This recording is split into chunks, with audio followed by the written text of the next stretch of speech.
வணக்கம் இனிய கனடா வாழ் தமிழ் உறவுகளே. கனடாவிலே வாழ்கின்றோம், தாயகத்தை விட்டு வந்து இருக்கின்றோம். எங்களுடைய கனடா வாழ்க்கையை பற்றியும் நாங்கள் சிந்திக்க வேண்டும். தாயக உறவுகளை பற்றி மறந்துவிடவும் முடியாது. இந்த வகையிலே கனடாவிலே நாங்கள் எவ்வளவு பலமாக இருக்கின்றோமோ அந்த அளவுக்குத்தான் நாங்கள் தாயக மக்களுக்கும் உதவி செய்ய முடியும். எனவே எங்களுடைய நாங்கள் கனடாவிலே வாழ்ந்து கொண்டிருக்கின்ற போது எங்களுடைய ஈழத்தமிழ் மக்களுக்கு என்ன செய்யலாம் என்று நாங்கள் சிந்திக்கின்ற போது நாங்கள் வாழ்கின்ற இந்த கனடா நாட்டினுடைய அரசாங்கத்தினூடாக இலங்கை அரசாங்கத்துக்கு நாங்கள் அழுத்தம் கொடுப்பதை மட்டும்தான் நாங்கள் இங்கே இருந்து செய்ய முடியும். அந்த வகையிலே நாங்கள் எங்களுடைய கனடிய அரசியலிலே தமிழ் மக்களுடைய செல்வாக்கை அதிகரிக்க வேண்டிய ஒரு நிர்பந்தம் இருக்கின்றது. அந்த வகையிலே எங்களுக்கு ஏற்கனவே இருக்கின்ற பாராளுமன்ற உறுப்பினர்களோடு இப்போது இரண்டாவது பாராளுமன்ற உறுப்பினராக கரி ஆனந்த சங்கரி அவர்கள் முன்வந்திருக்கிறார் என்பதை அறிந்து நான் மிகவும் சந்தோஷப்படுகிறேன். கரி ஆனந்த சங்கரி அவர்களை பற்றி எனக்கு அவர் தன்னுடைய இளமை பருவத்திலே இளையோர் அமைப்பாகிய கேண்டைட்டினுடைய தலைவராக இருக்கின்ற போது எனக்கு மிக நன்றாக நெருக்கமாக தெரியும்.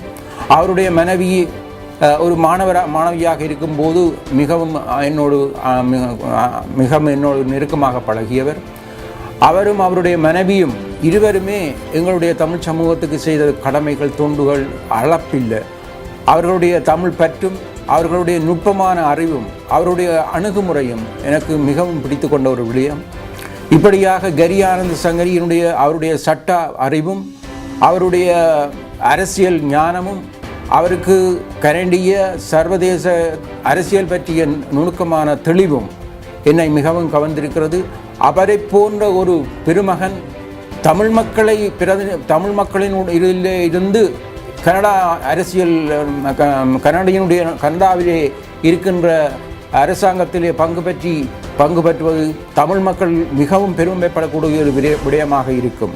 அப்படியான ஒரு அறிவாளிகள், தெளிந்த அரசியல் ஞானம் உள்ளவர்கள், சமூகத்திலே மிகவும் புகழ் வாய்ந்தவர்கள், பெருமையாக பேசக்கூடியவர்கள், தமிழ் மக்களை தமிழ் மக்களுடைய இருந்து பிரதிநிதித்துவப்படுத்தி அங்கே நாடாளுமன்றத்திலேயும் தமிழ் மக்களுடைய விடயங்களையும் சேர்த்து சொல்லக்கூடிய ஒருவர் அங்கே நிச்சயமாக நாங்கள் அனுப்பி வைக்க வேண்டும்.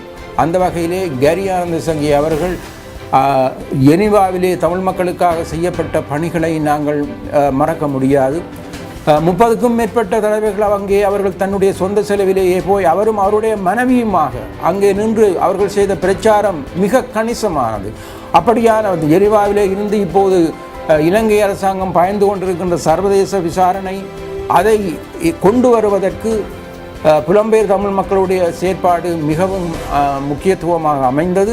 அந்த புலம்பெயர் தமிழ் மக்களுடைய செயற்பாட்டிலே கரி ஆனந்த சங்கரியினுடைய செயற்பாடும் மிக கணிசமாக அமைந்திருந்தது என்பதை நாங்கள் மறக்க முடியாது. இன்றைக்கு இலங்கை அரசாங்கம் அதனாலே தான் கரி ஆனந்த சங்கரியை தன்னுடைய ஒரு முதல் எதிரியாக கனடாவிலே இருக்கக்கூடிய ஒரு முதல் எதிரியாக இலங்கை அரசாங்கம் கருதுகின்ற காரணத்தினாலே தான் கரி ஆனந்த சங்கரி எப்படியும் இந்த தேர்தலிலே வென்றுவிடக்கூடாது என்பதற்காக இலங்கை அரசாங்கம் தன்னுடைய முழு பலத்தையும் பயன்படுத்தி அவருக்கு எதிராக சில கைக்கூலிகள் மூலம் பல பிரச்சாரங்களை முன்னெடுத்திற்கு வருகின்றதை நாங்கள் அறிகின்றோம். இவர்களை எல்லாம் முறியடித்து நாங்கள் தமிழ் மக்கள் எல்லோரும் சேர்ந்து இப்படியான ஒரு முன்னோக்கி எங்கள் சமூகத்தை செலுத்தக்கூடிய வழிநடத்தக்கூடிய கரி ஆனந்த சங்கரி அவர்களை நிச்சயமாக நாங்கள் நாடாளுமன்றம் அனுப்பியே தீர வேண்டும். அவரை முதல் லிபரல் கட்சியிலே தெரிவு செய்து லிபரல் கட்சி அங்கத்தவராக நாங்கள் கொண்டு வர வேண்டும்.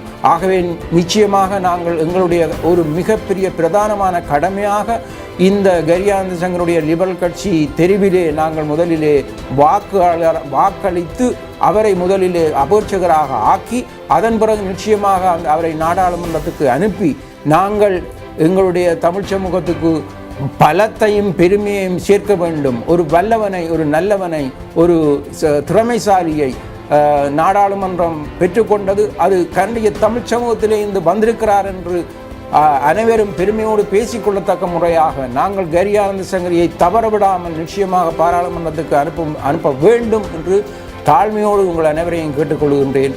நன்றி, வணக்கம் உறவுகளே.